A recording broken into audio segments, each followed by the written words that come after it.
What would you do if you saw a mother being handcuffed in front of her child just because she didn't look like she belonged? The sun was brilliant over the private beach resort on the outskirts of Santa Barbara, California.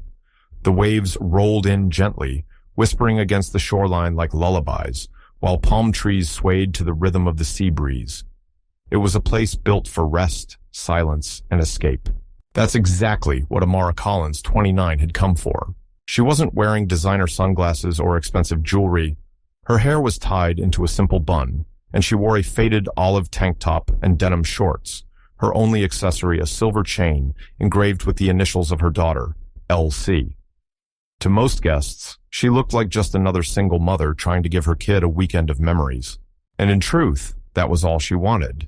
Lila, her 7-year-old daughter, was splashing in the shallow end of the resort pool, giggling as she played with a neon-colored beach ball.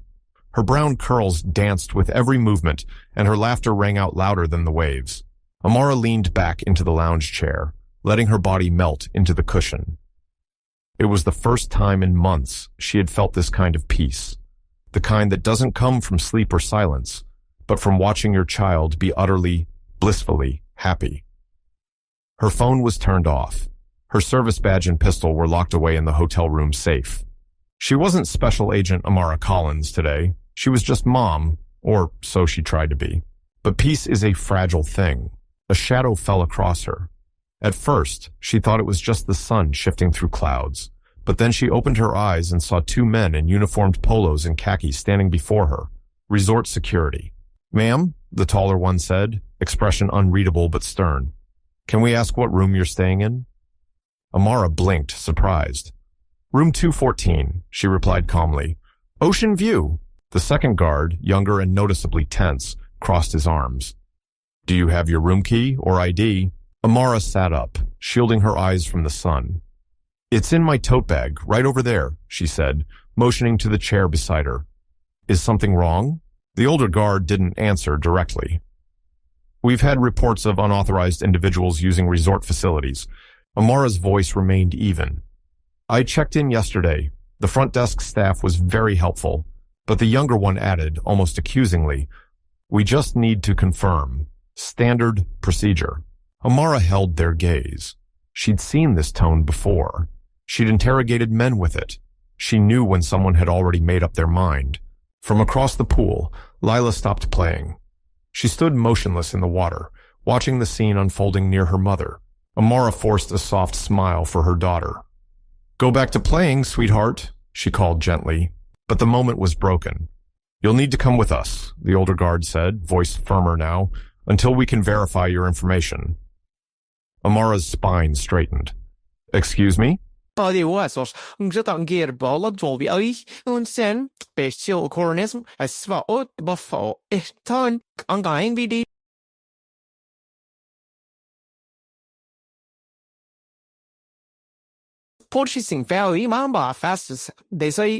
"No, it's selective enforcement," she said quietly. "Would you be asking the couple with the monogrammed towels and champagne if they were guests?" Neither of them answered. Amara stood slowly. She wasn't aggressive, but she wasn't small either. Not anymore. "My daughter is watching," she said, her tone sharper. "Be careful how you proceed." But they had already made their choice. The atmosphere at the pool shifted, like the sudden drop in pressure before a storm. Amara could feel the temperature around her change, not from the air, but from the stairs. Other guests had begun to look up from their books, their drinks, their conversations. Some glanced briefly before turning away. Others lingered, whispering behind sunglasses, and some had already started recording. She hated that sound more than gunfire, the soft click of a smartphone camera being activated. The younger security guard's voice sliced through the tension like a blade. "Ma'am, we're asking you one more time. Step away from the pool area." Amara didn't move. She wasn't the type to cause a scene. But this was already a scene. "I've given you my room number. If there's a problem, you can call the front desk," she said calmly. "We need you to comply immediately," the older one said, shifting his stance in a way that made her muscles tense. "Until then, you and your daughter are to leave this area." Lila, still standing in the water, now clutched her towel to her chest, eyes wide and trembling. Amara turned to her daughter. "It's okay, baby. Come here. Lila patted over, wet feet leaving little prints on the concrete. She wrapped her arms around Amara's waist. "Are they mad at us?" she whispered. "No, sweetie," Amara replied, stroking her hair. "They're just confused." But confusion doesn't come with radios. One of the guards lifted his walkie-talkie to his shoulder. "Code yellow, North Pool Deck. Escalate to external response." And within minutes, the situation took a brutal turn. 2 uniformed police officers arrived, sunglasses on, brows furrowed, strides heavy with presumption. Amara instantly recognized the posture. She had trained officers like them. She had arrested officers like them. "Ma'am," said the taller one, his hand already hovering near his belt. "We need you to step aside and provide identification immediately." Amara's jaw tightened. "I already did. I'm a guest here. Room 214. The shorter cop spoke next, tone clipped. "We're going to need something more than your word." Lila gripped her mother's leg tighter. "Mommy? It's okay, baby," Amara murmured, but she could feel her heart beginning to pound. Not from fear, but from injustice. "I'm asking you clearly," the taller officer said again. "Are you refusing to cooperate?" Amara took a deep breath, steadying herself. "I'm not refusing. I'm asking why I'm being singled out. No one else is being questioned. Why me?" The officer raised his voice slightly. "We don't owe you an explanation." Lena's blood chilled at the deliberate shift in tone. And that's when they made the fatal mistake. The shorter officer turned to his partner and muttered, loud enough for nearby guests to hear, "Let's just cuff her until we sort it out. She's resisting." Gasps rippled across the pool deck. Lila's eyes filled with panic. "No!" the girl cried, clinging to her mother. Amara's voice rang out, low and cold. "There is no resistance here. There is only bias. You don't get to argue," the officer snapped. Amara looked at Lila, her baby girl terrified, and whispered, "Close your eyes." And then, without another word, she held out her wrists. The taller cop stepped behind her, yanked her arms back, and clamped on the cuffs. Not gently.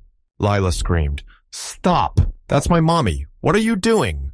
Amara winced. Not from pain, but from the sound of her daughter sobbing in public, humiliated, powerless. She had been through high-speed chases, interrogations, armed standoffs, but nothing had prepared her for the pain of having her child watch her be treated like a criminal. As the officers dragged her toward the security gate, Lila chased after them barefoot, her towel trailing behind her. "She didn't do anything wrong," she cried to the crowd. But no one answered. Because sometimes silence is the loudest betrayal of all. They led her away like a suspect, head down, hands cuffed behind her back, as though her crime was daring to exist where someone thought she didn't belong. The air was heavy with judgment. Behind them, Lila's footsteps echoed down the tiled walkway, her small feet slapping against the ground as she chased the officers. "She's my mom," she screamed. "She didn't steal anything. Why are you doing this?" The officers didn't turn around.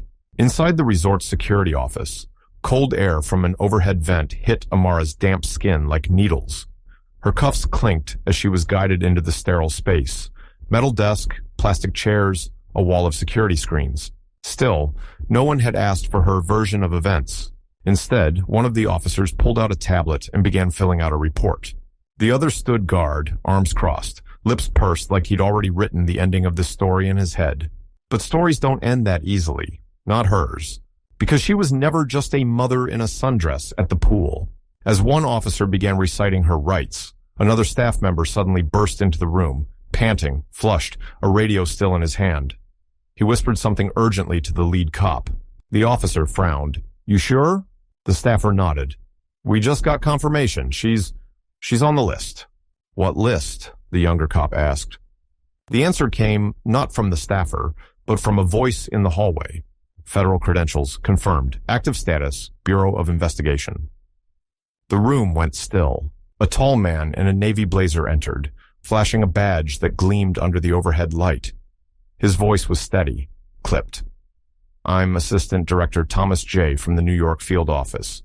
And unless you'd like to answer to a federal review board, I suggest you uncuff Agent Amara Cole, right now."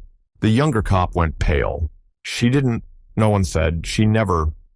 But the older officer had already moved. With trembling fingers, he fumbled for the keys and unlocked the cuffs. Amara slowly rubbed her wrists, her face unreadable. Took you long enough. Assistant Director Jay turned to her. Agent Cole, are you all right? Amara gave a single nod. No injuries, but I'll need full access to the body cam footage. You'll have it. Only now did the officers seem to realize who they had manhandled. The same woman who had served in 3 undercover operations. The same agent who had provided testimony in multiple federal court cases. The same agent whose only crime was being a black mother at a luxury poolside in a plain sundress. In that moment, the myth they had built around her collapsed. She wasn't just that woman anymore. She was federal law enforcement. She was the system they thought they controlled. Outside, a small crowd had gathered, alerted by the chaos. And in the middle of it, her daughter, Lila. The moment their eyes met, Amara stepped forward, past the guards, past the crowd, and dropped to her knees. Lila ran into her arms. I told them you were good, the little girl sobbed. I know, baby, I know you did. She hugged her tight, her own hands still faintly red from the cuffs. But Amara didn't care about the pain. What she cared about was the fact that this moment, this scar, had now been etched into her daughter's memory. And she wasn't going to let that be the end of it. The following morning, the resort tried to go on like nothing had happened. Sun loungers were reset, towels refolded, smiles plastered back on staff faces. But the story had already begun to spread. Someone had uploaded a 36-second clip to social media the night before. Grainy, shaky, but unmistakable. A woman in handcuffs, a little girl screaming, and an officer shoving his badge toward the camera as if it were a shield against accountability. The caption? This is how they treat a mother at a luxury resort, even when she's FBI. By sunrise, it had over 2.3 million views. Back in her suite, Amara stood before the mirror, brushing out her daughter's curls while trying to organize her thoughts. Lila sat quietly, no longer asking questions, just watching her mother's reflection. A woman who had faced down drug cartels, armed suspects, and terrorist threats, but still had to prove her right to be somewhere. When Amara looked up and caught Lila's gaze, her voice was soft but steady. You okay, baby? Lila gave a small nod. Are they in trouble? Amara paused. Not yet, but they will be. Because what happened wasn't just an isolated insult, it was a symbol of something bigger.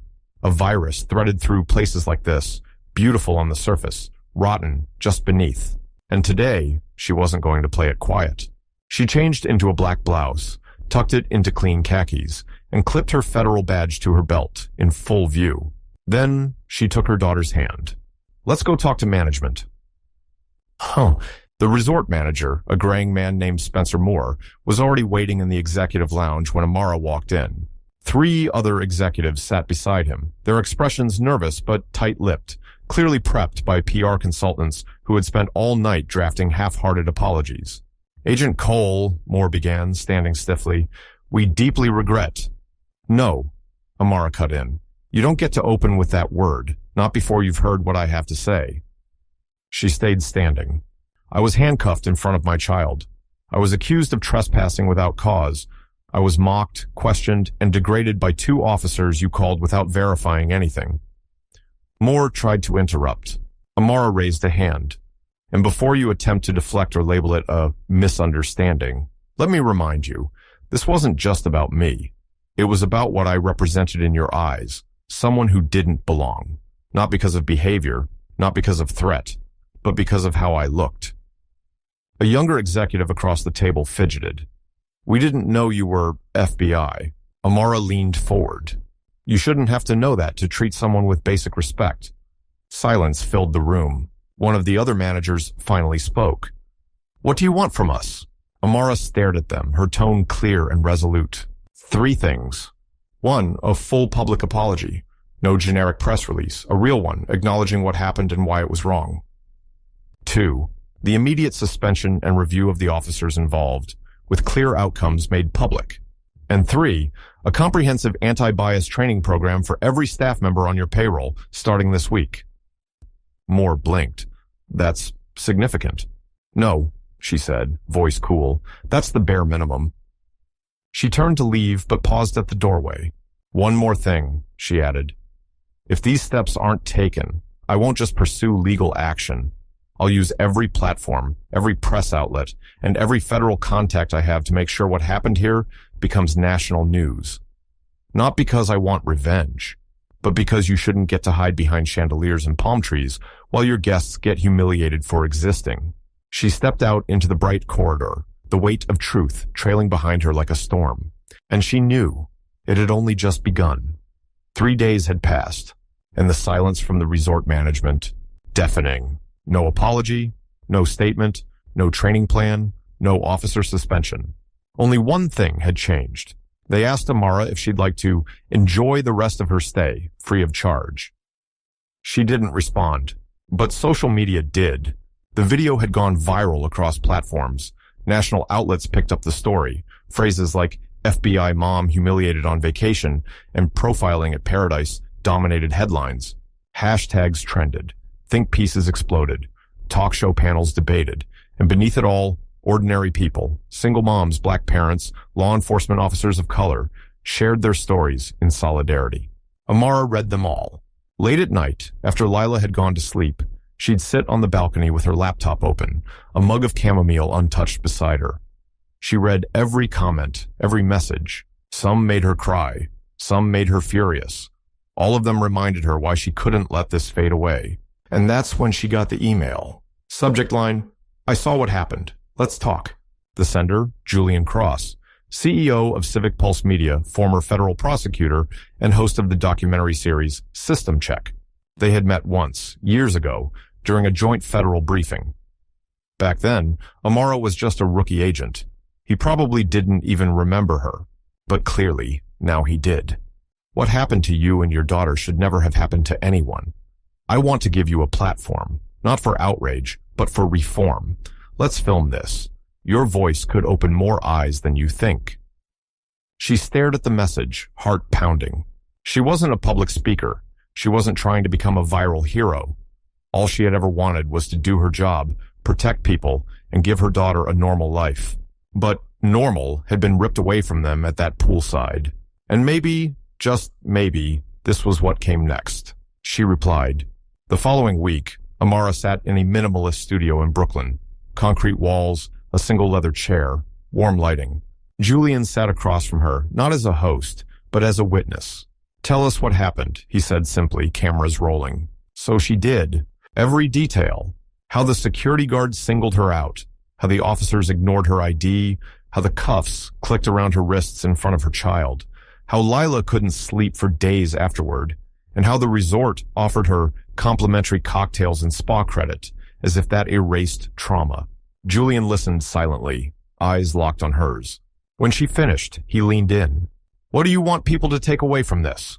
Amara exhaled, slow and steady. That dignity shouldn't depend on how you dress, what color your skin is, or whether people think you look like you belong. I'm not fighting just for myself. I'm fighting for the next mom with a badge, or without one, who just wants to swim with her kid without being seen as a threat. Julian nodded. "And what would justice look like to you?" She didn't hesitate. Change. Real change. Not a press release. Not a, "we're reviewing our policies." I want accountability. I want names. I want training. I want officers fired if necessary. And I want companies like this to stop thinking money can silence truth. By the time the episode of System Check aired, the country was already listening. But now they couldn't look away. Clips of Amara's interview swept across the internet. The line that resonated most? "You shouldn't have to be FBI to be treated like a human being." That quote alone became a rallying cry. Then came the ripple effect. 4 other families came forward with similar complaints about the same resort chain. 2 civil rights attorneys announced a class action suit. And the mayor of the town where the incident occurred, he called for a citywide review of police resort collaborations. Amara, meanwhile, kept her life as simple as ever. She turned down book deals. She refused modeling offers from activist apparel brands. She didn't post selfies with celebrity allies. She packed Lila's lunches. She returned to fieldwork with the Bureau. She volunteered with a nonprofit that provided legal defense to falsely accused parents. And every day, someone somewhere sent her a message that read, "Because of you, I spoke up too." She replied to everyone, even when the nights felt heavy, even when she was tired of being brave, even when she wished none of it had ever happened. because she knew now her story wasn't just hers anymore. And as painful as it had been to live through, it had sparked something far bigger than herself. The courtroom was silent. Sunlight streamed through the high windows, illuminating the oak-paneled walls and casting a golden glow across the judge's bench. At the center of it all, Amara stood tall, simple black suit, no makeup, hair pulled back into a low bun. Her daughter Lila sat quietly just behind her, her small hands resting in her lap. On the opposing bench sat the defense team for the resort and the officers involved. Expensive suits, rehearsed faces, quiet confidence. But this wasn't about performance. It was about truth. Amara took the stand. The courtroom listened as she recounted everything. The unjust suspicion, the forced removal, the handcuffs on her wrists in front of her child. She never raised her voice. She didn't need to. Her voice, steady, unwavering, real, carried further than any outburst ever could. Then came the cross-examination. One lawyer tried to corner her with loaded language. "You seemed quite composed during the incident, Agent Wilson. Could it be that the officers were simply following protocol, and you misinterpreted it emotionally?" Amara leaned forward, meeting the lawyer's eyes. "I've trained men to breach hostage situations. I've negotiated in cartel standoffs. You don't get to tell me how to measure fear or what qualifies as emotional." There was a pause, then murmurs, then silence again. The judge cleared his throat and looked down at his notes. "Agent Wilson, thank you. Your testimony is noted with gravity." When the verdict came days later, it was swift and resounding. The officers were found guilty of civil rights violations. The resort was ordered to pay damages, issue a formal apology, and submit to federal oversight on racial bias training.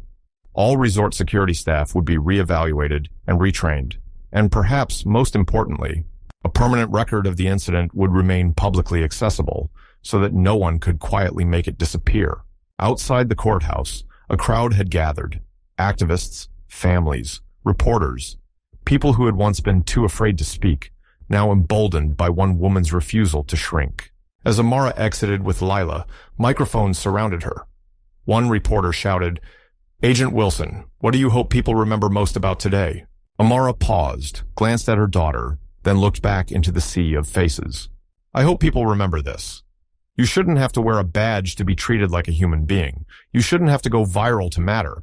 My name and title don't make me worthy. My existence does, and so does yours." The crowd erupted into applause, but Amara didn't linger. She turned, took Lila's hand, and walked away, because she had other battles to fight, quieter ones, longer ones, the kind that happen not in courtrooms, but in classrooms, in lobbies, at playgrounds, in job interviews, at airport gates. The battles people like her fight every day. 1 year later, a bronze plaque hung outside a community building in Queens. It read, "The Amara Wilson Center for Justice and Dignity," founded in honor of one woman's stand against racial bias and for the next generation's right to be seen, heard, and respected. Inside, there were workshops on civil rights, free legal advice for underrepresented families, mentorship for teenage girls in underserved neighborhoods. Lila, now 10, had her own little corner, a reading nook filled with books about brave girls and real heroes. On the wall above it hung a framed photo, taken the day Amara testified. No badge, no uniform, just a woman holding her daughter's hand, head high, eyes forward. A simple woman, but never invisible again.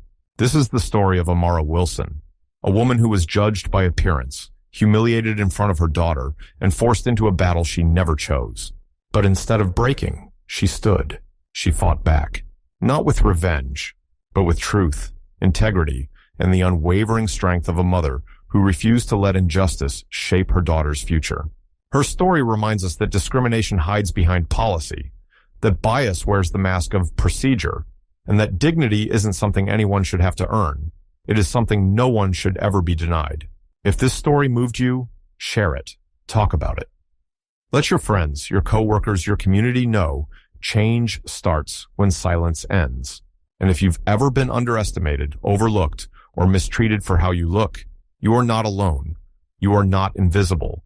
Your story matters.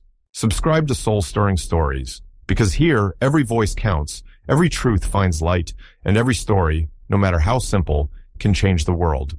We'll see you in the next one.